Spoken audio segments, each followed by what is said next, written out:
That's why cinema story. यार 1999 में एक ऐसी खबर आई जिसने पूरे बॉलीवुड को शॉक कर दिया। माधुरी दीक्षित 90s की सबसे बड़ी सुपरस्टार ने सब छोड़ दिया। फिल्में छोड़ी, बॉलीवुड छोड़ा, मुंबई छोड़ा।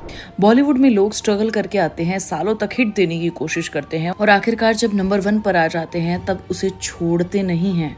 लेकिन माधुरी दीक्षित ने सब छोड़ दिया जब वो सबसे ऊपर थी। ना तो करियर खत्म था, ना फ्लॉप फिल्में थी, ना ऑडियंस ने उन्हें रिजेक्ट किया था, फिर भी सब छोड़ दिया। आज भी लोग तरह तरह की बातें करते हैं। कोई कहता है संजय दत्त की वजह से, कुछ लोग कहते हैं शादी की वजह से, कुछ कहते हैं अमेरिका जाने का सपना था। लेकिन यार, जब मैंने उनकी पूरी कहानी पढ़ी तो मुझे लगा हम शायद गलत सवाल पूछ रहे हैं। चलो शुरू करते हैं।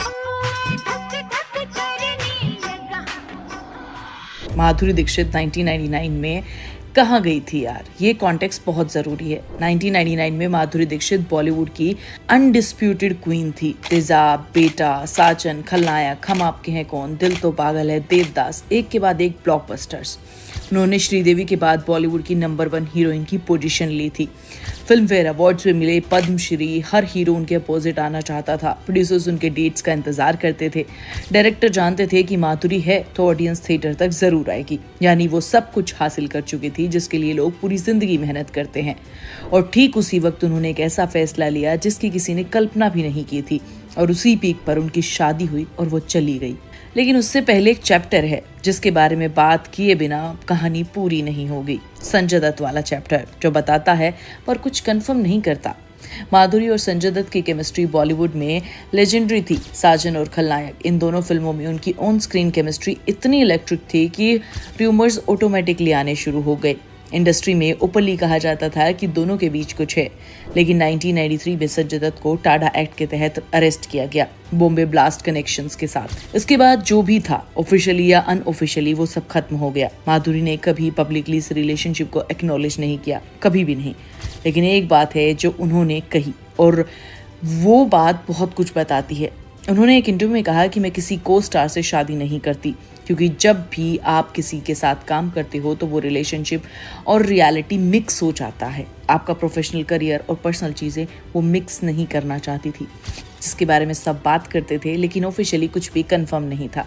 लेकिन अगर सिर्फ यही वजह होती तो क्या उन्हें देश छोड़ के जाने की जरूरत थी? वो मुंबई में रहकर भी कम फिल्में कर सकती थी, धीरे धीरे करियर बदल सकती थी। लेकिन उन्होंने तो सब कुछ छोड़ दिया।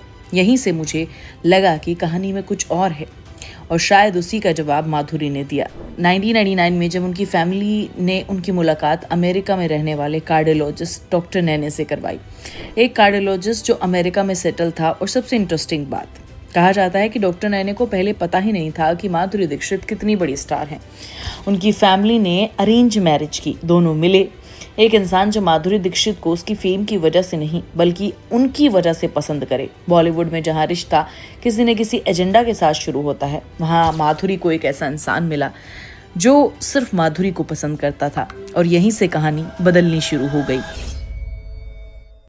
17 अक्टूबर 1999 को दोनों की शादी हो गई और उसके बाद माधुरी ने वो फैसला लिया जिसने पूरे बॉलीवुड को चौंका दिया। वो अमेरिका चली गई और वहां जाकर सेटल हो गई, जहां कोई उन्हें जानता नहीं था। उनके नेबरहुड इंडिया की कोई बड़ी स्टार रह रही है, किसी को पता ही नहीं था।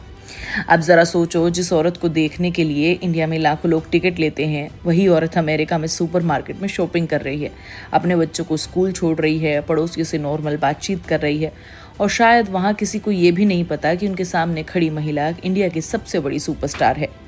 यार, ये कॉन्ट्रास्ट अपने आप में किसी फिल्मी कहानी जैसा लगता है। लेकिन सबसे दिलचस्प बात तब सामने आई जब माधुरी ने खुद बताया कि उन्होंने ऐसा क्यों किया। उन्होंने कहा कि उन्होंने कभी एक्ट्रेस बनने का सपना देखा ही नहीं था। उन्होंने डांस सीखा था, स्टेज परफॉर्मेंस करती थी, फिल्म्स उनकी प्लानिंग में थी ही नहीं। वो एक्सीडेंट था कि वो इस इंडस्ट्री में आ गई। इस एक लाइन ने मुझे पूरी कहानी समझा दी। हम सब सोचते हैं कि माधुरी ने बॉलीवुड को छोड़ दिया, लेकिन शायद सच इसके उल्टा है। शायद बॉलीवुड उनकी मंजिल कभी था ही नहीं। वो वहां पहुंची, उन्होंने अपना काम पूरी ईमानदारी से किया, इतिहास रचा, और जब जिंदगी ने दूसरा रास्ता दिया तो बिना डरे उसे चुन लिया। उन्होंने एक और बात कही जो मुझे बहुत गहरी लगती है। उन्होंने कहा कि जब कोई एक्ट्रेस शादी के बाद फिल्मों से दूर होती है तो सबसे पहला सवाल पूछा जाता है कि कमबैक कब कर रही हो। लेकिन जब कोई हीरो समय के साथ फिल्मों से दूर होता है तो उससे कोई नहीं पूछता, उन्हें नहीं कहा जाता कि प्रायोरिटीज़ बदलना भी ज़िंदगी का हिस्सा है और किसी को इसके लिए सफाई भी नहीं देनी होती।